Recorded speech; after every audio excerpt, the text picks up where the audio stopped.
every study of success and self-confidence, in every situation where a person enjoys high levels of self-esteem, self-respect, and personal pride, we find that they all have one thing in common.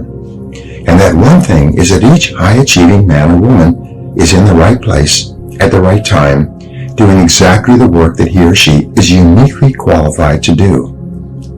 Not only are these people the happiest and highest performing men and women in our society, but you personally will never be truly happy and truly satisfied until you take your rightful place among them. As Emerson said, the power which resides in man is new in nature, and none but he knows what that is which he can do, nor does he know until he has tried.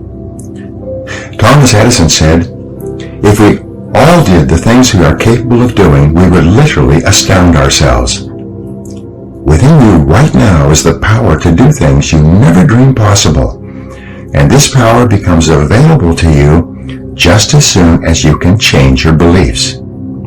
Your limits are determined solely by your own beliefs and by your own confidence in what you think is possible for you. Studies conducted on thousands of men and women who have moved from ordinary to extraordinary performance, and who have moved from feelings of inadequacy to feeling great about themselves, show that there is a direct cause-effect relationship between competence and mastery on the one hand, and self-confidence on the other. Peak experience is a form of natural high that causes you to feel absolutely terrific about yourself and gives you a wonderful overall feeling of well-being and happiness. And the causes of this effect are now well known. To attain this wonderful, healthy feeling of optimal performance, you need clear goals, challenging standards, regular feedback, total concentration, step-by-step success, and a feeling that you are expanding your capabilities to a new, higher level. When you have created a situation where you experience all of these, you feel that you are getting progressively better and better at something you are ideally suited to do, and that while you are still working within the range of your capabilities, you are stretching yourself at every moment. When you are caught up in this kind of experience, you often lose track of time.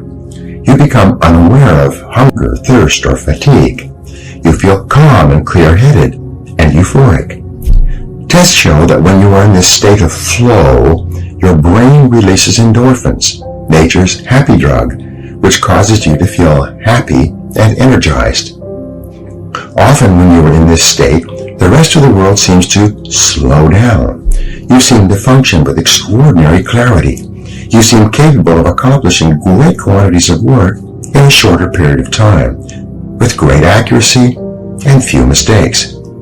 Men and women who achieve extraordinary things in life are merely ordinary men and women who have learned how to put themselves into flow and to function at peak performance more often than the average person. And what someone else has done, you can do as well. One of the greatest joys of human existence is to find your true place, the job or occupation that is ideally meant for you, and then to throw your whole heart into doing it and doing it well. The most fortunate people in our society are those who are so totally absorbed in their work that they don't know where their work ends and their play begins. If they could, many of them would do what they love for free, and many do.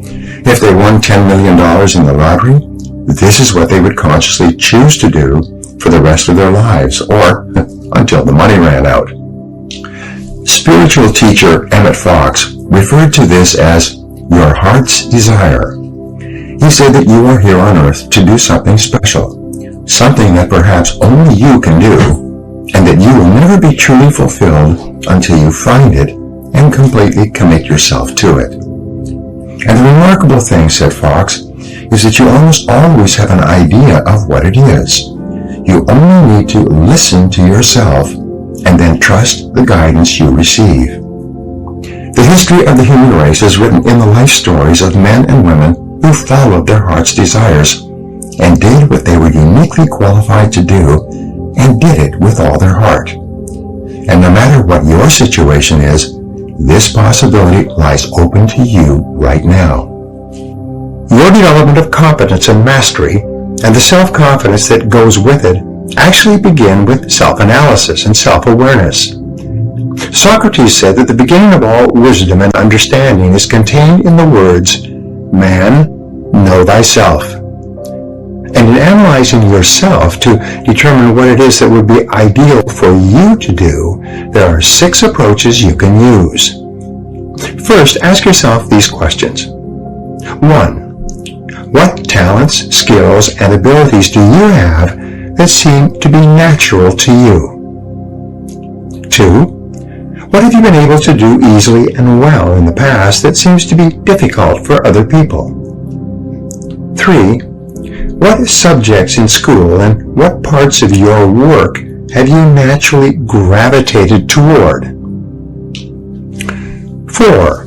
What did you most enjoy doing between the ages of 7 and 14? Ask your mother. This is often a predictor of what you should be doing as an adult. 5. What parts of your work do you love to do and seem to do well? And 6. What work or activities give you a natural high? They give you energy, fill you with enthusiasm, and you lose track of time when you are doing them. Every person is put on this earth with a unique combination of talents and inclinations that makes him or her different from anyone else who has ever lived. And it is only when you find the special situation that can most benefit from your unique capabilities that you will be able to make the greatest contribution and enjoy the greatest rewards, both tangible and intangible. Finding the right job for you and then becoming excellent at that job is one of the chief responsibilities of adult life. An excellent exercise in self-discovery is for you to divide your work activities into 4 quadrants. This was first suggested by Viktor Frankl, the founder of logotherapy. The 4 quadrants are divided up by hard to learn versus what is easy to learn, and what is hard to do versus what is easy to do. Quadrant 1. In the first quadrant, you find those jobs and activities that are hard to learn and hard to do. These are probably areas for which you have no natural facility and from which you get very little pleasure, like a salesperson having to do detailed account reports or financial analysis, or a computer programmer expected to make sales calls or do public speaking. The individual and the occupation are not suited to each other. They are hard to learn and always hard to do. Quadrant 2. This quadrant contains things that are easy to learn but hard to do. Hard physical labor might fall into this category, like digging a ditch with a shovel. It's easy to learn, but it's always hard to do. Quadrant 3. This quadrant contains those jobs or activities that are hard to learn but easy to do. Driving a car or typing with a keyboard might fall into this category. They are difficult to learn at first, but once you have learned them, they're easy to do afterwards. Quadrant 4. This quadrant, in terms of what you should ideally be doing, is the most important. These are the jobs that are easy to do, and they were so easy to learn that you often forgot how you learned them at all. These are invariably the types of jobs or the kind of work at which you excel and which are almost effortless for you, although they may be difficult for others. This is or are the work or jobs that you should be doing with your life. Examine your work history. Look back over your life and ask yourself, what activities, behaviors, or decisions have been most responsible for my success in life to date? You'll probably find that less than 5% of the things that you have said or done have accounted for most of the success that you have enjoyed. You may find that it was your unique ability to solve a particular kind of problem or to take advantage of a particular type of opportunity. You may find that your special talent was an interpersonal skill that enabled you to influence and persuade other people at a particular time and place. You may find upon analysis that it was an ability to take charge and accept responsibility for accomplishing a particular goal. Whatever has been responsible for your successes in life to date may be a good indication of what you should be doing in the future. Describe in detail the amount of money you would like to earn, the kind of work you would like to do, the size and character of the company you would like to work for, the type of people you would like to work with, the kind of customers that you would like to sell to, and the level of responsibility or position you would like to attain. As you think through the kind of job that would make you happy, you may find that it is a completely different field than the one you're in now. Analyze your work based on the measure that I call return on energy. Leaders in every field deliberately apply their talents and energies where they can achieve their greatest return on the amount of energy, mental, emotional, and physical, that they invest in any endeavor. They refuse to take on jobs or work in areas where they cannot perform at exceptional levels. They treat themselves as valuable resources, and they spend their energies very carefully. One of the questions that you might continually ask yourself is this: is this the best possible use of my time and energy? Is what you are doing right now the most valuable thing that you could be doing, given your particular combination of talents and abilities? Often, answering this question will help you to see that there is a vast difference between what you are currently doing and what you should be doing if you want to be fulfilling more of your potential. Almost every really successful, happy man or woman will say that the reason for their success is that they are doing what they love to do. Whenever a person is unhappy for any reason, I always ask them how much they enjoy their work, and would they choose to do this type of work if there were other options open to them. Invariably, when someone is generally unhappy with their life, especially a man, they are dissatisfied with their work for some reason. Unfortunately, there's an old myth in our society that suggests that work is a penalty you pay during the day so that you can get your enjoyment from other things in the evenings and on the weekends. Many people view work as a punishment, but something that is unavoidable. They try to do it as well as they need to so they don't get fired, but they never really think about whether they enjoy it or not. However, this attitude is not for you. Your life is too precious and valuable to spend it doing something you don't enjoy. Every minute of it should be spent doing things that you love and care about and which make you happy. The wonderful thing is that the highest paid people in America and worldwide are often working at jobs that they enjoy so much that they hate to go home at night. And the lowest paid people are invariably found at jobs they dislike, where they are just going through the motions. Here are two simple tests to determine whether or not you are in the right job for you. Number one, would you continue to work at that job if you won $1 million in the lottery tomorrow? If the first thing that you would do would be to quit your job if you had enough money, then this simply means that you are in the wrong position for you. Number two, use what I call the clock test. People who are in the wrong job watch the clock all the time. They are very aware of what time they start and what time they quit. People who are in the right job are seldom aware of the clock, except to know how little time they have left to do the work they really enjoy. However you measure it, choosing the right work for you is central to you enjoying high feelings of self-esteem and self-confidence, not only in your work, but in every other part of your life. Once you have chosen your ideal job or occupation for this stage of your career, your biggest responsibility is to make the decision to become very good and then to become excellent at what you do. Men and women who are good at what they do and who know that they are good at what they do are very different from those who are only average. They walk and talk and dress and behave differently. They have an attitude of assurance and certainty about themselves, which causes them to stand out in any group. They have a deep profound sense of self-worth and self-confidence that is evident to everyone around them. This brings us to a very important mental principle called the law of accumulation. The application of this law is a fundamental reason for success in every field, including yours.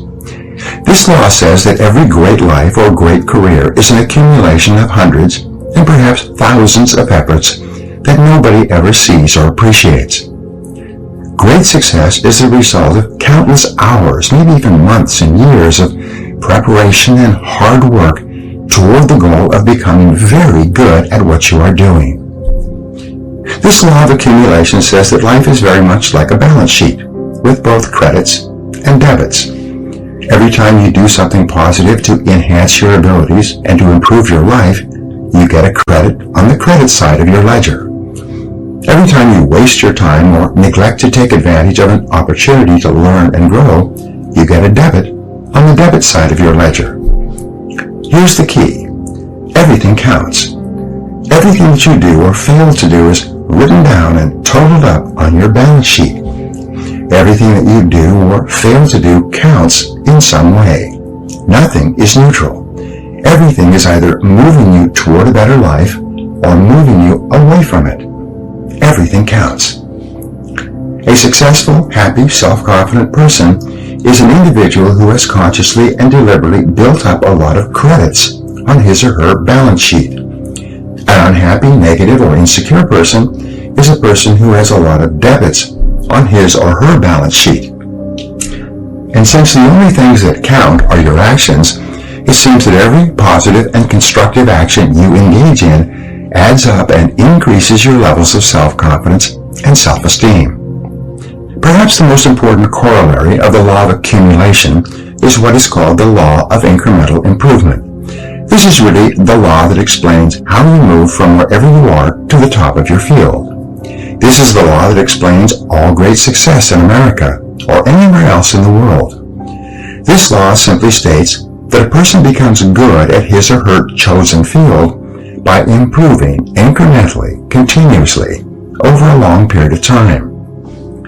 My friend Darren Hardy has written a book entitled The Compound Effect, in which he explains how it is that everything positive you do in your life compounds and multiplies, growing with force and power over the months and years. As Einstein said, compounding is the most powerful force in the universe. In a study on the subject of mastery, reported on in the magazine Psychology Today some years ago, the researchers concluded that mastery consisted of the ability to recognize a great variety of patterns in a given situation based on what they called a high level of integrative complexity.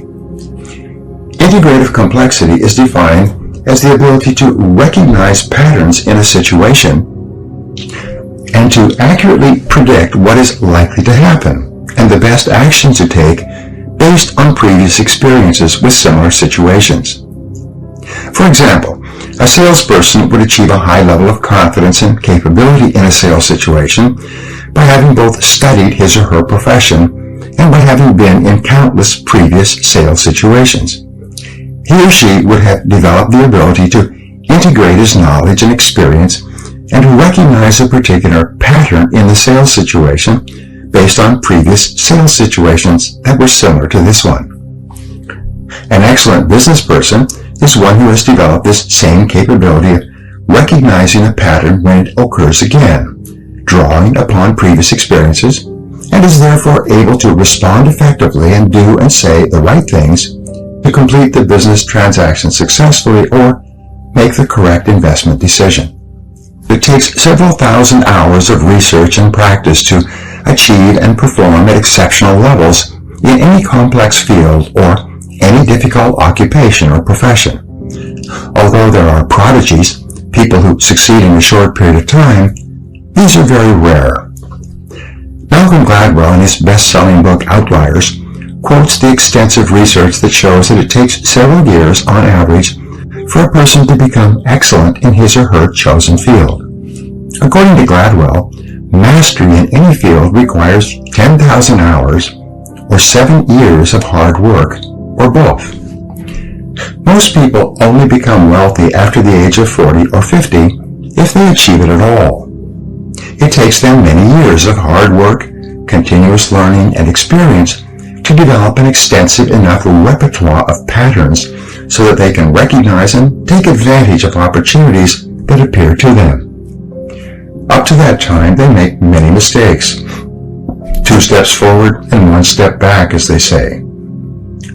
The law of incremental improvement is your key to an unlimited future of success, prosperity, and self-confidence.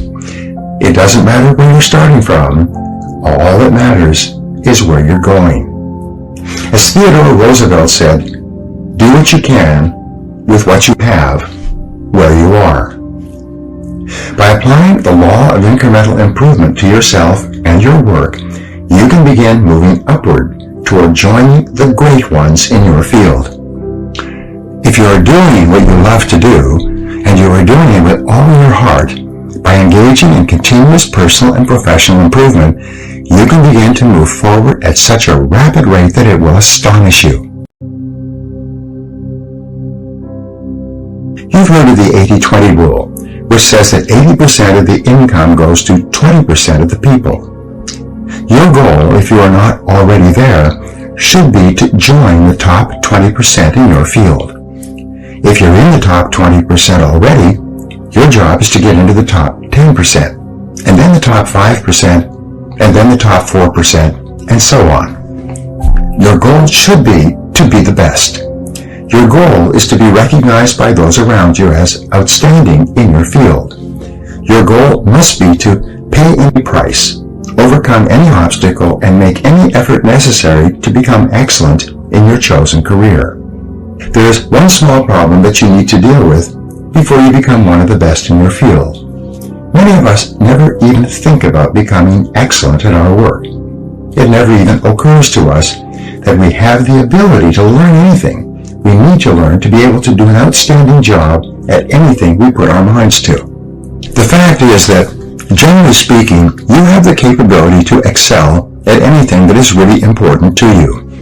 If anyone else has achieved a high level of competence in your field, then so can you. All you have to do is do the same things over and over until sooner or later you get the same results that they have. This is the law of cause and effect in action.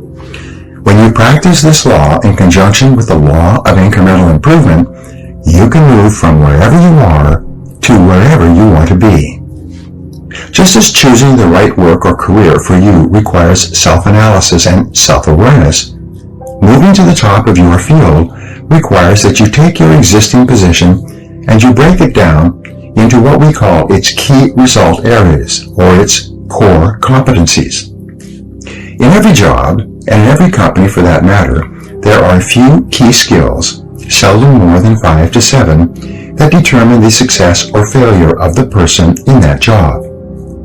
Wherever an individual is having trouble in his or her career, it is usually because he or she is weak in one or more of these KRAs, or core skills.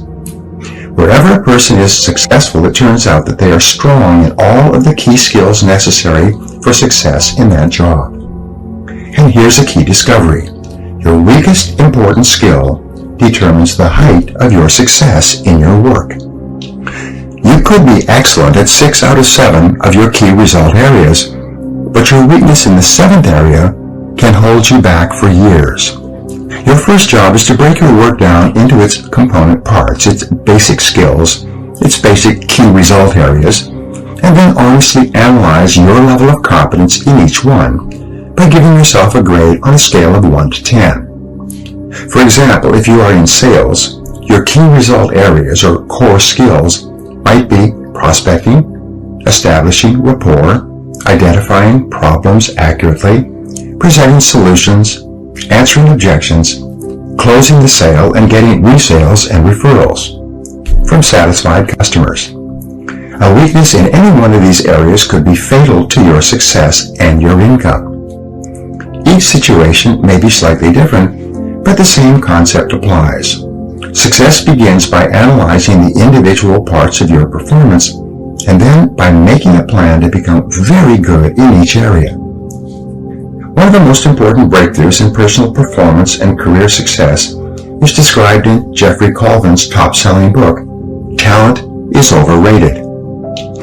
Colvin shows that most people start their careers with limited marketable skills and then develop from there. It turns out that those executives who got to the top early in their careers developed the habit of identifying the most important skill they could develop at that stage of their career. They would then dedicate themselves to mastering that skill, one skill at a time. Once they had developed a key skill, they would then identify the one skill that could help them to advance even further. Their entire career ladder consisted of mastering each key skill, one at a time, until the compound effect took over and they moved rapidly upwards in their jobs. A good exercise is to ask yourself, what is my limiting skill? What is it that I do or don't do that is determining the speed at which I succeed and move ahead in my job? What is the performance bottleneck or choke point in your work? What limits you or holds you back from getting to where you want to go? Sometimes taking the time to develop one limiting skill will put your entire career onto the fast track. Once you have defined your ideal job and then broken that job down into its constituent parts or core skills, and then made a plan to become very good in each part of your job, then your final key to self-motivation and a feeling of growth is to commit yourself to continuous, never-ending self-improvement. Make a decision right now to dedicate yourself to a lifetime process of personal and professional development. Here are 3 simple rules that will change your life. Number 1. Invest 3% of your income back into yourself. Spend 3% of what you earn on personal research and development, on upgrading your skills and abilities, and on becoming better at performing the most important tasks that are required of you. If you invest 3% of your income back into yourself, you'll never have to worry about money again. Number 2, read for 1 hour or more each day in your chosen field, underlining and taking careful notes that you can review regularly. A simple technique is to read and underline with a red pen, and then go back and transfer all of those key points into a spiral notebook. You can dictate the key points and have them typed up for you, or use dictation software that translates your voice, which you can then print out. You will then have a synopsis of the most important ideas in any book. When you review them, which only takes about 10 minutes or so, 5 or 6 times, you memorize all the key points. This method is used by some of the most successful men and women in America. Number 3, listen to audio programs in your car. Turn your automobile into a mobile classroom, a university on wheels. Never drive your car without your educational audio programs playing. According to the American Automobile Association, the average driver spends between 500 and 1,000 hours each year in their car. If you turn this driving time into learning time, you can become one of the best educated people of your generation. Your ability to earn money by applying your knowledge and skill is the most important single source of money in your life. This is called your earning power, and is the sum total of all your knowledge and skill applied to doing a job. Your earning ability is your ability to get results that someone will pay you for. This capacity represents as much as 80 to 90% of your total net worth. And your earning ability is either an appreciating asset, becoming more valuable each month and year, or a depreciating asset, losing value each month and year because of a failure to continually upgrade your skills. One of the smartest expenditures you can make is to invest in your earning ability to become better at what pays you the most. This continuous investment in yourself will put you behind the wheel of your own life. It will assure you of greater success and self-confidence every day of your life, and by the law of indirect effort, a commitment to yourself will earn you the self-esteem, self-respect, and personal pride that you desire. You will eventually achieve the competence and mastery in your field that generates the feelings of self-confidence that make you irresistible. There is no limit to what you can accomplish if you know the direction that you are going and you are willing to make the efforts to become excellent at what you do. Now here are some exercises that you can use to apply these ideas. Number 1, make a decision today to become excellent at what you do. Set it as a goal, make a plan, and work on it every day. Number 2, identify the jobs or parts of your job that you most enjoy and then seek a way to do more and more of those jobs. Number 3, identify those jobs in your career that have been easy to learn and which are easy to do, and look for ways to do more of them more of the time. Number 4, identify the key result areas of your work and give yourself a grade of 1 to 10 in each one. Remember that your weakest key skill sets the height of your success. Number 5, what one skill, if you are excellent at it consistently, will have the greatest positive impact on your career. Number 6, develop a continuous learning plan for yourself and dedicate yourself toward getting better and better at what you do. And number 7, identify the most important result or results for which you are paid and resolve to get more and better of those results every day.